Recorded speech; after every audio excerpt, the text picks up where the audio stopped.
Hey folks, how you doing? Just have a little bit of time between all the errands that I've been doing lately, and one of the few things that can take my mind off this real ugly stuff around happening, and it's knives, of course. What else? It's actually snowing pretty hard. It started raining in the morning and it's really snowing out there, which is crazy. It's kind of crazy weather lately, really crazy.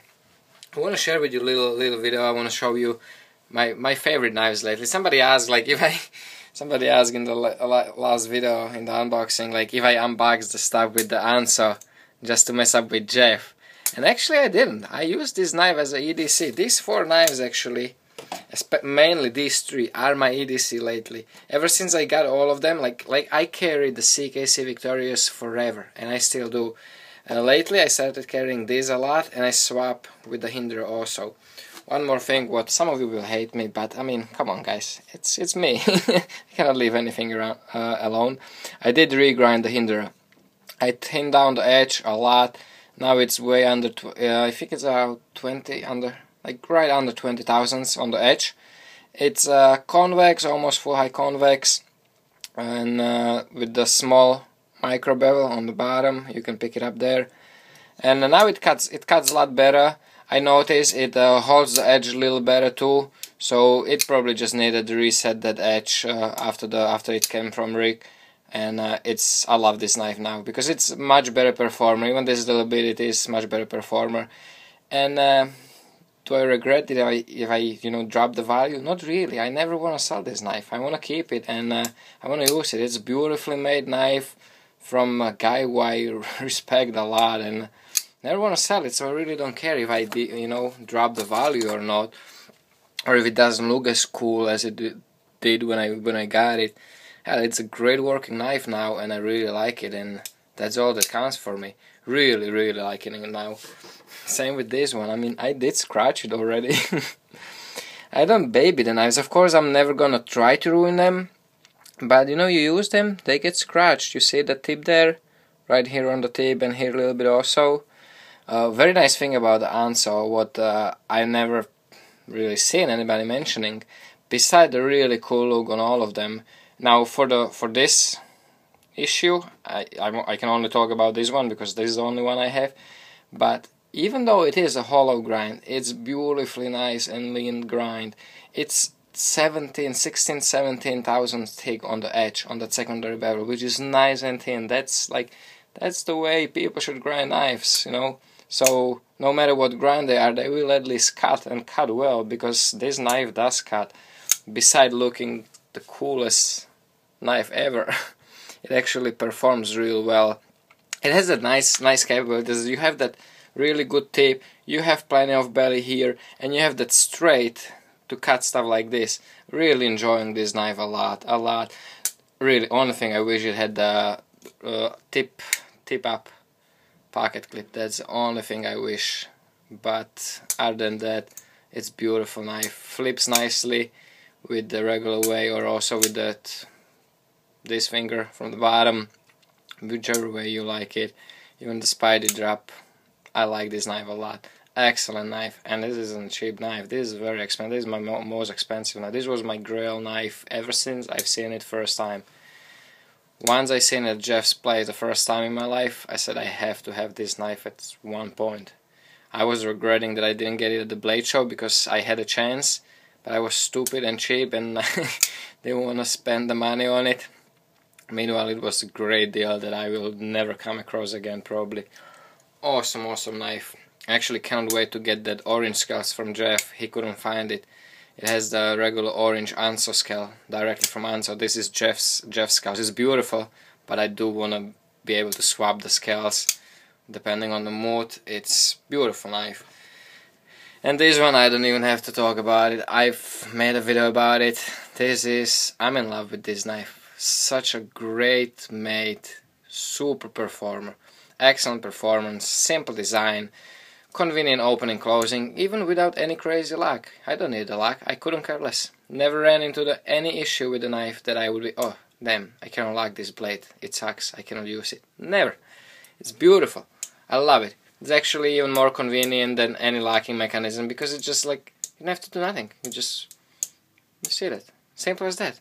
And I actually tightened it down. It was actually even easier to. I was actually able to whip this knife open. If I did the right motion with the hand this way, I was actually able to whip it open, and it wouldn't be opening on me like just from shaking the pocket. Excellent knife, I love it. And this one is scratched beyond recognition. I use this one a lot.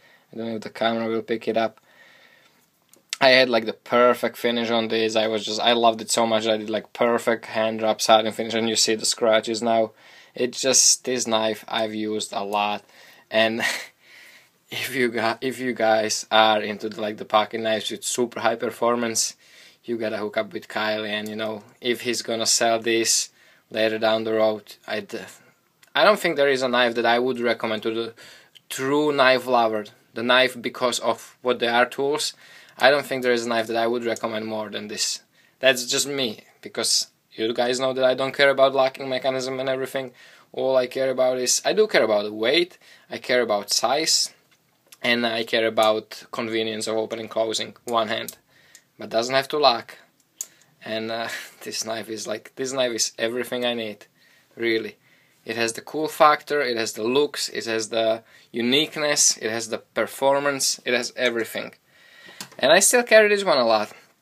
I love this knife too. After I reprofiled it with the this one is super. This is 10,000 on the edge, so it's super lean. One of the leanest knives I actually have. There was a couple of the T-Rexes and Raptor that I did that came close to this, but still not as thin as this on that edge. On that, I wouldn't even call it secondary bevel because it's convex edge, but you know, like right in that area where the rounding comes to play. That's where I measure it, or that's where I try to measure it. This excellent knife is legal in pretty much everywhere, or it should be, as long as you know, like in New York, you cannot have it on the pocket, you cannot have it clip in, so I'm supposed to have it dropped in the pocket. So sometimes when I go in the city, I have this in the pocket because it's so small, so light, and you know, even if I would be searched for whatever reason, memory ran out.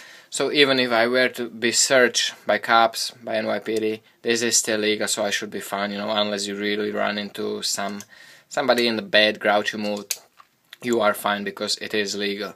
And that's nice. And this one is actually so stiff that, yes, I can actually still easily open and close it with one hand pretty safely. My fingers don't really even have to cross the blade, which is also nice, but it's still actually pretty stiff, this thing. See, you actually really have to click on it to initiate the closing, and that's really sweet.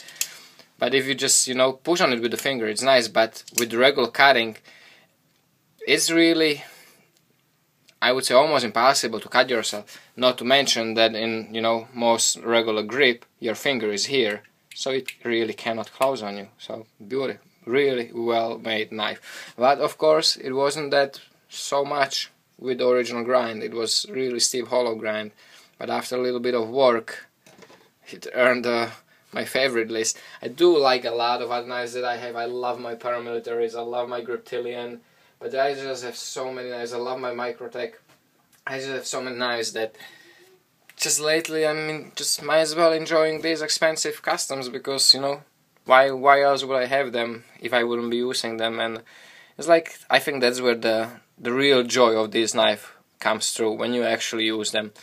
If they are nice, good quality knives, good looking, if it makes you happy, you know, just forget about, oh, I don't want to scratch, I don't want to use it, this and that. Forget about it. Just enjoy them. That's what they are for. That's what you know, work for your money so hard for. That's what you bought them for using. And I can guarantee you that most of the knife makers that made this can guarantee you that it will make them a lot more happier, knowing that you use them and you enjoy them, really, really enjoy, other than just looking at the shelf.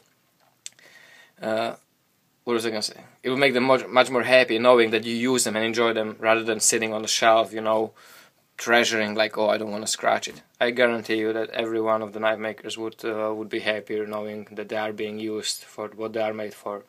So I hope you enjoyed it, guys. A little longer video, but I hope you enjoyed my little rambling, talking about knives and stuff. Hey, it's my passion. So take care, guys, stay safe, and remember, don't cut yourself.